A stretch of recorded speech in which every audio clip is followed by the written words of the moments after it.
salaamaaleykum mbokki safo di seetaan la teranga.info comme ngeen ko gisee ñu ngi nii ci parc Lambaye fii ci buntu Pikine parc Lambaye nag démb ci guddi dafa takk démb ci côté 3h du matin d'après les témoins donc ñu ngi nii fii ak sapeur pompier yi comme ngeen ko gisee léegi nii depuis démb ci guddi ñu ngi essayé di fexe ñuy def pour fay lakk bi mais ba tey lakk bi comme ngeen ko gisee dafa daal di terrible comme ci biir sapeur pompier yi mënaguñoo dugg ci biir ba tey ndax ci buntu bi rek lañ yemagum di fay lakk bi dañuy daal di dugg ci biir rek daal di laajte commandant sapeur pompier ak commandant police bi ak secrétaire général bi nga xam te ne moo nekk monsieur Dia bu Sénélec bi fi teewal waa Sénélec dañ leen daal di laajte rek daal ñu wax ñoom liggéey bi fan lañ ci toll.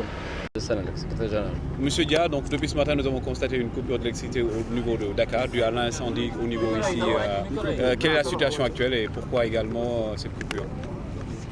Je vous remercie de nous donner l'occasion d'expliquer à nos consommateurs cette panne qu'on a connue ce matin vers 6h du matin. Mais à l'heure où je vous parle, les abonnés sont tous alimentés. Ce qui s'est passé, c'est que nous avons eu un déclenchement de nos lignes électriques à haute tension. Comme vous le savez, l'électricité est produite généralement dans les régions, au Cap des Biches, à Manantali, à Kaolack et un peu à Dakar. Et cette électricité est envoyée par les lignes haute tension que vous voyez vers Dakar. Et ici, nous sommes dans le couloir d'amener de ces lignes. Nous avons 4 lignes électriques qui vont vers Dakar. Et cette zone-là est une zone qui est supposée ne pas avoir aucune installation. C'est une zone 16 mètres à gauche et 16 mètres à droite doit être libre. Et cela a été consacré par un décret. Et donc, malheureusement, on a constaté que les Sénégalais ont construit sous ces lignes, font des activités industrielles, artisanales, qui menacent nos ouvrages. Et dans la nuit, un incendie s'est déclaré et ce sont ces flammes qui sont montées et ont brûlé les fils et nous avons perdu les 4 lignes. C'est aussi simple.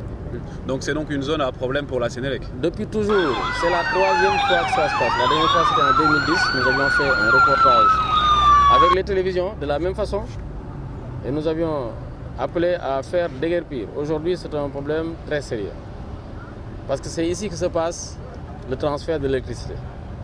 C'est un couloir, on appelle ça un couloir. Et les couloirs doivent être libres de toute occupation. D'abord pour que nous puissions faire notre travail de maintenance, mais aussi pour la sécurité des personnes. Vous voyez ces fils, ils sont tombés.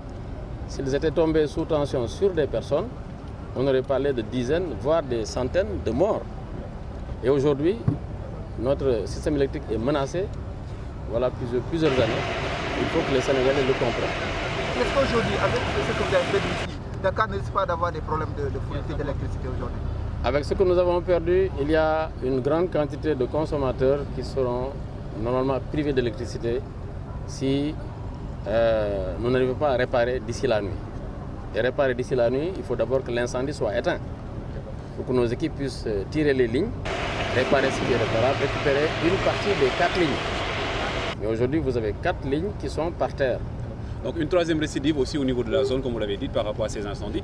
Quelles sont maintenant les mesures que vous comptez prendre par rapport à la résolution définitive de ce souci? L'État a donné des instructions pour que ce problème des servitudes, on appelle ça des servitudes, c'est-à-dire le fait que les lignes traversent des zones et que ces zones soient régies par des protocoles d'occupation. Donc l'État a donné des instructions pour ces servitudes et des groupes de travail étaient en place. Le préfet, le gouverneur, les autorités avaient pris beaucoup de moyens, mais à chaque fois que les personnes sont déguerpies, elles reviennent. Et à chaque fois qu'on touche à ces personnes, c'est le tohu-bohu, tout le monde s'émeut. Mais il y va de la sécurité d'abord des personnes. Et ensuite, il y va de l'approvisionnement en électricité de nos quartiers. Vous voyez, aujourd'hui, Sénélec dispose d'une capacité de plus de 800 MW. Notre demande est à 500. Nous avons donc 300 MW qui sont là, qui ne peuvent pas servir. Parce que les évacuations sont indisponibles. Dans certains pays, il manque de production. Ici, nous avons réglé la question de la production. Nous sommes en train de faire beaucoup d'ouvrages de réseaux de transport. Nous n'avons pas terminé. Et si on vient détruire le peu que nous avons, cela va encore prendre du temps. Donc il y va de la conscience collective. Parce que le pouvoir public peut prendre des mesures, mais si les populations reviennent, il faut qu'elles pensent d'abord à leur propre sécurité. Voilà ce que je voulais dire. C'est une situation assez préoccupante pour le réseau électrique. Pour le moment, nous maîtrisons. D'ici le soir, nous ferons le point pour voir ce qu'on a pu réparer. Vous avez vu tout à l'heure le général qui commande les sapeurs-pompiers, il était là, M. Tin, le général Tin. Toutes ces équipes sont sur place pour maîtriser cet incendie. Si nous arrivons à travailler, nous allons remettre en service quelques-unes des lignes. Cela va prendre du temps, certes, mais nous pensons d'ici fin de journée avoir une meilleure situation.